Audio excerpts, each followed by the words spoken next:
ನಮಸ್ಕಾರ, ಆದಾಬ್, ಜೈ ಭೀಮ್. ನಾನು ನಿಮ್ಮ ಭಾಗ್ಯನಾರಾಯಣ ಬೊಗವರಪು. ನೀವು ನೋಡ್ತಾ ಇದ್ದೀರಿ ಸುದ್ದಿ circle. UAE United Arab Emirates ರಾಷ್ಟ್ರ ಇರಾನ್ಗೆ ಶರಣಾಯಿತು ಅಥವಾ ಸೋಲೊಪ್ಕೊಂಡಿದೆ. ಅದು ಸ್ಪಷ್ಟವಾಗಿ ಹೇಳಿದೆ, ಇನ್ಮೇಲೆ ನಾವು ಹುರ್ಮುಜ್ ಸ್ಟ್ರೇಟನ್ನು ಬಳಸೋದೇ ಇಲ್ಲ, ಆಯಿಲ್ ಟ್ರಾನ್ಸ್ಪೋರ್ಟೇಷನ್ಗೆ ಹುರ್ಮುಜ್ ಸ್ಟ್ರೇಟನ್ನು ಬಳಸೋದಿಲ್ಲ, ಹಾಳಾಗೋಗ್ಲಿ ಅಂತ ಬಿಟ್ಟುಬಿಟ್ಟಿದ್ದಾರೆ. ಅದು ಸಹ ಅಮೇರಿಕದ ಒತ್ತಡದ ನಡುವೆ ಅಮೇರಿಕ ನಾನು ರಕ್ಷಣೆ ಕೊಡ್ತೀನಿ, ನೀವು ಹಡಗನ್ನು ಬಿಡಿ ಅಂತ ಹೇಳಿ ಅಮೇರಿಕ ಮತ್ತು ನಂಬಿ ಕಳೆದ ವಾರ ಒಂದು ದೊಡ್ಡ ಹಡಗನ್ನು ಕಳ್ಕೊಳ್ತು UAE. ಆ ಹಿನ್ನೆಲೆಯಲ್ಲಿ ಇರುವ ಸದ್ಯದ ಪರಿಸ್ಥಿತಿಯಲ್ಲಿ ಅಮೇರಿಕನ ನಂಬುದ್ರೆ ಏನು ನಡೆಯೋದಿಲ್ಲ, ಅಮೇರಿಕೆಯಿಂದ ನಮಗೆ ನಷ್ಟವೇ ಹೆಚ್ಚು ಅನ್ನೋ ತೀರ್ಮಾನಕ್ಕೆ ಬಂದ ರೀತಿಯಲ್ಲಿ UAE ಹೊರ್ಮುಜ್ ಸ್ಟ್ರೇಟಿಂದ ಇನ್ನು ಮೇಲೆ ನಾವು ತೈಲ ಸಾಗಣೆ ಮಾಡೋದಿಲ್ಲ ಅನ್ನೋ ನಿರ್ಧಾರಕ್ಕೆ ಬಂದಿದೆ. ಹಾಗಾದರೆ ಅದು ಮಾಡಿಕೊಂಡಿರುವಂತಹ ಪರ್ಯಾಯ ಮಾರ್ಗ ಏನು ಮತ್ತು ಇದರ ಅರ್ಥ ಏನು, ಇದು ಯಾವ ರೀತಿ ಬಿಂಬಿಸುತ್ತೆ ಅಮೇರಿಕದ ಏನು ಉಪಸ್ಥಿತಿ ಇದೆಯಲ್ಲ ಅರಬ್ ರಾಷ್ಟ್ರಗಳಲ್ಲಿ, ಅದಕ್ಕೆ ಧಕ್ಕೆ ತರುವಂಥದ್ದೇನಾದರೂ ಬೆಳವಣಿಗೆಗಳು ಮುಂದಿನ ದಿನಗಳಲ್ಲಿ ಆಗುತ್ತಾ, ಒಂದಷ್ಟು ವಿವರಿಸುವಂತಹ ಪ್ರಯತ್ನವನ್ನು ಮಾಡ್ತೀನಿ. ಸೊ ನಿಮಗೆ ಗೊತ್ತೇ ಇದೆ, ಫೆಬ್ರವರಿ 28ನೇ ತಾರೀಕಿನಿಂದ ಯಾವಾಗ ಯುದ್ಧ ಆರಂಭ ಆಯಿತು ಅಮೇರಿಕ, ಇರಾನ್ ಮತ್ತು ಇಸ್ರೇಲ್ ನಡುವೆ, ಹೊರ್ಮುಜ್ ಸ್ಟ್ರೇಟನ್ನು ಇರಾನ್ ಕಂಪ್ಲೀಟ್ ಆಗಿ ಬ್ಲಾಕ್ ಮಾಡಿಟ್ಟಿದೆ.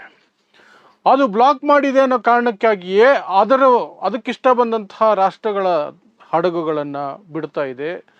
ಸಾಗಣೆ ಯಾರಿಗೆ ಅದು ಅನುಮತಿ ಕೊಡುತ್ತೋ ಅವರಿಗೆ ಮಾತ್ರ ನಡೀತಾ ಇದೆ.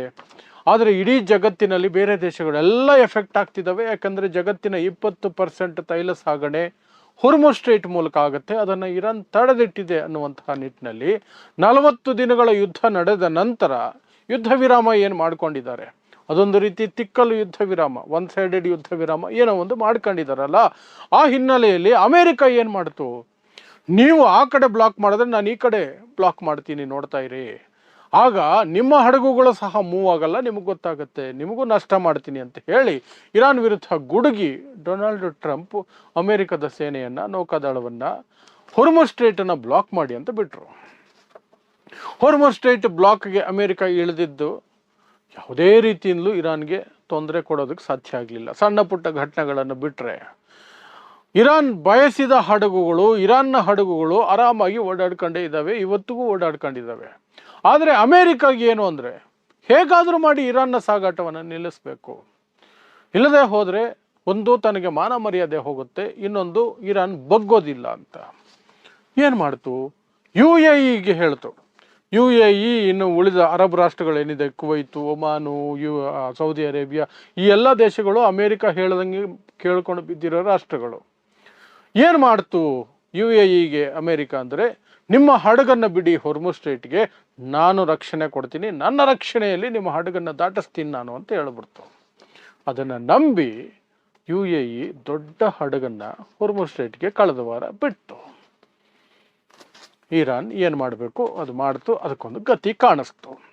ಅಲ್ಲಿಗೆ ಇದು ಆಗದೇ ಇರೋ ಕೆಲಸ ಅಂತ UAEಗೆ ಅರ್ಥ ಆಗೋಯ್ತು. ಪ್ಲಸ್ ಅಮೇರಿಕಾಗೂ ಹೇಳ್ತು, ಅಣ್ಣ ನಿನ್ನ ರಕ್ಷಣೆನೂ ಬೇಡ, ಎಂಥದ್ದು ಬೇಡ, ದಯವಿಟ್ಟು ನೀನು ಹಿಂದಕ್ಕೆ ಹೋಗಪ್ಪ, ನನ್ನ ಹಡಗುಗಳು ಸಿಗಾಕೊಂಡ್ಬಿಡ್ತಾವಿಲ್ಲದೆ ಹೋದರೆ ಅಂತ ಕೇಳ್ಕೊಳ್ತು ಅಮೇರಿಕನ. ಆ ಮಟ್ಟಕ್ಕೆ ಮಾಡಿ ಆಪರೇಷನ್ ಫ್ರೀಡಮ್ ಅಂತ ಅಮೇರಿಕ ಏನು ಶುರು ಮಾಡಿತ್ತು, ಅದು ಆಪರೇಷನ್ ಫ್ರೀಡಮ್ ಆರಂಭ ಆಗಿ 24 ಗಂಟೆಗಳ ಒಳಗೇನೆ ಆ ಆಪರೇಷನ್ ನಿಲ್ಲಿಸಬೇಕಾಯಿತು ಅಮೇರಿಕಾಗೆ. ಬಿಕಾಸ್ UAE ಹಡಗಿಗೆ ಒಂದು ಗತಿ ಕಾಣಿಸ್ತು ಇರಾನ್. ಅದಾದ ನಂತರ ಅಮೇರಿಕ ಹೇಳ್ತಾನೆ ಇತ್ತು, ನಾನಿದ್ದೀನಿ, ಹೆದರಬೇಡಿ ಅಂತ.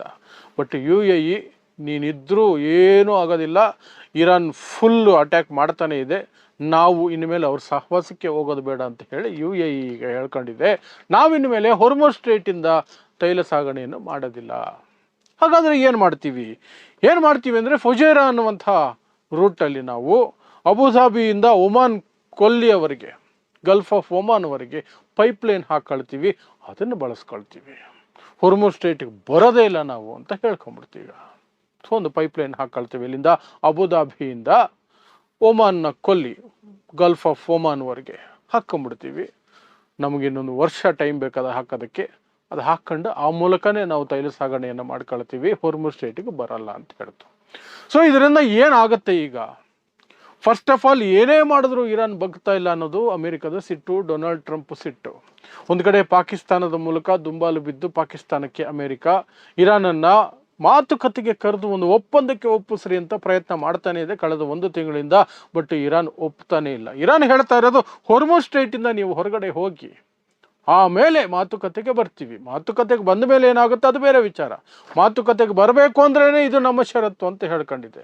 ಅದರ ಜೊತೆಗೆ ಪರಮಾಣು ವಿಚಾರದಲ್ಲಿ ನಮಗೆ ಅನುಕೂಲ ಆಗುವ ರೀತಿಯಲ್ಲಿಯೇ ಒಪ್ಪಂದ ಆಗಬೇಕು ಅಂತ ಇರಾನ್, ನಮಗೆ ಇಷ್ಟ ಆಗುವ ರೀತಿಯಲ್ಲಿ ಆಗಬೇಕು ಅಂತ ಅಮೆರಿಕ.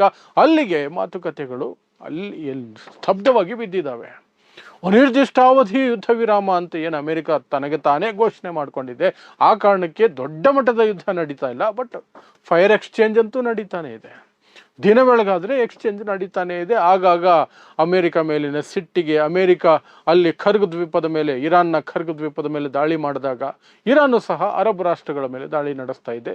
ಕಳೆದ ವಾರ ಎಲ್ಲ ಸುದ್ದಿ ಮಾಡಿದ್ದೆ. ಒಂದಷ್ಟು ತೈಲ ಘಟಕಗಳು ಅವೆಲ್ಲವೂ ಅರಬ್ ರಾಷ್ಟ್ರಗಳೆಲ್ಲ ಅಟ್ಯಾಕ್